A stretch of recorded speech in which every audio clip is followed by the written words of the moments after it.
ആ നമ്മളെ ഇലക്ഷനൊക്കെ കഴിഞ്ഞിട്ട് എന്താണ് അഭിപ്രായം? ബിജെപിക്ക് 3 സീറ്റൊക്കെ കിട്ടിയല്ലോ.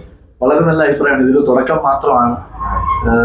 ഇനി കാരണം എല്ലാ മണ്ഡലങ്ങളിലും ഈ പറഞ്ഞ പോലെ വോട്ടിന്റെ വർധനവ് ഉണ്ടായിട്ടുണ്ട്. വളരെ മികവുറ്റ രീതിയിലുള്ള വർധനവാണ് ഈ പ്രാവശ്യം BJP-യുടെ എല്ലാ മണ്ഡലങ്ങളിലും ഉണ്ടായിട്ടുള്ളത്.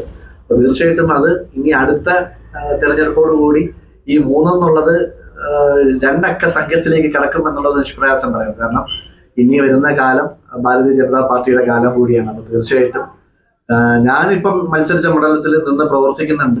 അവിടെ അവരുടെ എനിക്ക് വോട്ട് നൽകിയ ജനങ്ങളോട് എനിക്കൊരു പ്രതിബദ്ധത കൂടിയാണ്. അപ്പൊ തീർച്ചയായിട്ടും ഞാൻ അവർക്ക് നൽകിയൊരു വാക്ക് കൂടിയാണ്. തോൽവിയും ചെയ്യുകയൊക്കെ രണ്ടാമതുള്ള കാര്യമാണ്. ആദ്യം നമ്മൾ ആ മണ്ഡലത്തിൽ സജീവമാവുക എന്നുള്ളതാണ്. ഞാൻ ആ വാക്ക് അവർക്ക് കൊടുത്തിട്ടുള്ളതാണ്. അവരുടെ ദുഃഖത്തിലും സന്തോഷത്തിലും ഒക്കെ ഞാൻ പങ്കുചേരും എന്നുള്ളത്. തീർച്ചയായിട്ടും ഞാനത് പൂർത്തീകരിക്കുന്നത് വരെ ഞാൻ അവിടെ ഉണ്ടാവും. പൂർത്തീകരിച്ച് കഴിഞ്ഞാൽ ഇനിയിപ്പം നാളെയോ മറ്റന്നാളോ എന്നാണെങ്കിലും MLA ആയാലും ഇല്ലെങ്കിലും ഞാൻ അവിടെ അരുവിക്കരയുടെ നിവാസികളോടൊപ്പം ഞാൻ ഉണ്ടാവും.